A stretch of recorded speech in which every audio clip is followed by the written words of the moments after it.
और ऐ मेरे बंदो, तुम अपने माँ बाप के साथ, अपने माता पिता के साथ, अपने वालिदैन के साथ, अपने पेरेंट्स के साथ अच्छा सलूक करते रहना।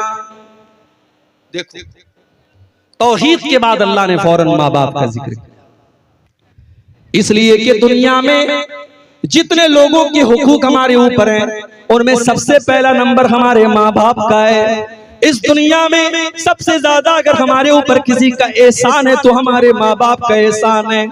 माँ को देखो, 9 महीने अपने पेट में रखती है, 9 महीने अपने पेट में रखने की तकलीफ आपकी माँ बर्दाश्त करती है, और जब 9 महीने पूरे हो जाते हैं, उस बच्चे को अपनी जान पर खेल करके, अपनी जिंदगी को दांव पे लगा करके वो माँ जन्म देती है। बच्चा पैदा हो जाता है, अल्लाह ताला ने ये सिस्टम बनाया कि उसी माँ के बदन में उसके खून जिगर को अल्लाह ताला ने बच्चे की खुराक बना दिया। वो माँ 2 साल तक अपने बच्चे को अपना खून जिगर दूध की शक्ल में पिलाती है। मेरे प्यारे साथियों, उस माँ के एहसानात को तुम कभी नहीं चुका सकते।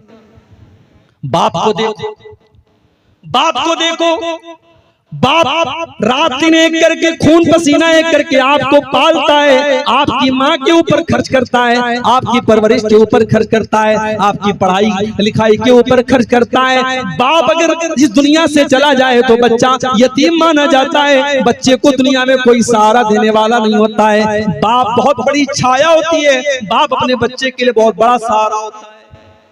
ये 2 हस्तियां हैं मेरे भाई, जिनका एहसान हम कभी नहीं चुका सकते।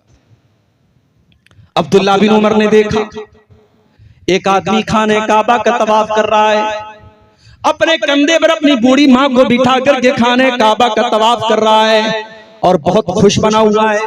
जब उसने तवाफ को कंप्लीट कर लिया, 7 चक्कर उसने खाने काबा के लगा लिए, अपनी माँ को कंधे पर बिठा करके उसने तवाफ करा लिया, उसने उमरा करा लिया, उसने हज कंप्लीट कर लिया। अब्दुल्ला बिन उमर के ऊपर नजर पड़ी, कहता है कि अब्दुल्ला इब्न उमर, आज मैंने अपनी माँ का हक अदा कर दिया, मेरी माँ ने मेरे ऊपर जो एहसानात किए थे, अब्दुल्ला इब्न उमर, आज मैंने अपनी माँ के उन एहसानात को चुका दिया, आज मैंने अपनी माँ के एहसानात का बदला उतार दिया। अब्दुल्ला बिन उमर कहते हैं, वला वला ज़फ़रतन मिन ज़फ़रात उम्मिका, अरे तेरी माँ ने जब तुझे जन्म दिया था, तेरी माँ के मुंह से जो चीख की आवाज निकली थी, तेरी माँ जो चिल्लाई थी, अभी तो तूने उस आवाज का भी हक अदा न किया, अभी तो तूने अपनी माँ की चीख का भी हक अदा नहीं चुका सकते। हमारा न माँ के एहसानात का बदला चुका सकते, न बाप के एहसानात का बदला चुका सकते।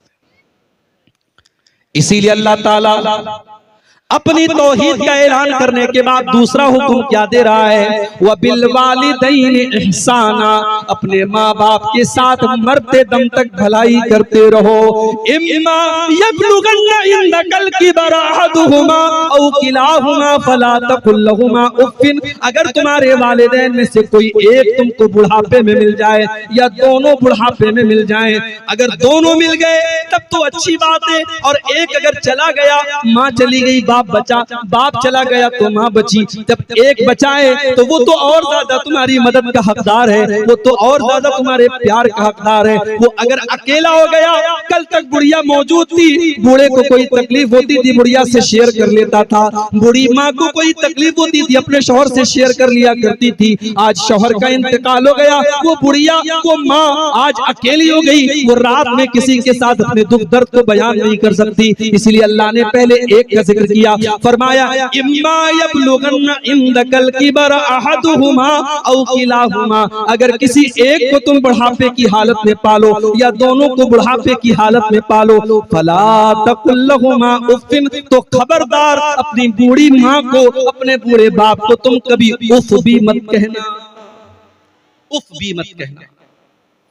अरबी जबान में किसी को तकलीफ पहुंचाने के लिए सबसे हल्का अगर कोई लफ्ज है, उफ है। अल्लाह ने कहा कि उफ भी मत कहना, यानी तकलीफ पहुंचाना, उनसे बदतमीजी करना, उनकी आंखों में आंसू लाना तो बड़ी दूर की बात है। तुम्हें अपनी जुबान से कोई ऐसा लफ्ज भी नहीं निकालना है जिससे तुम्हारी माँ को तकलीफ पहुंचे, तुम्हारे बाप को तकलीफ पहुंचे। यहां एक बात की और वजाहत कर देता हूं, जरूरी नहीं है हर मसले में माँ बाप सही हो, माँ बाप की जिद गलत भी हो सकती है, माँ बाप का फैसला गलत भी हो सकता है। अगर माँ बाप की कोई गलत बात है, आप मत मानो मेरे भाई, उनकी हर बात मानना जरूरी नहीं है, उनकी गलत बात को आप इनकार कर सकते हो, मगर बदतमीजी करने का, उनको तकलीफ पहुंचाने की अथॉरिटी आपको नहीं है। उनकी गलत बात आप मत मानिए, लेकिन उनके साथ अच्छा सलूक करिए।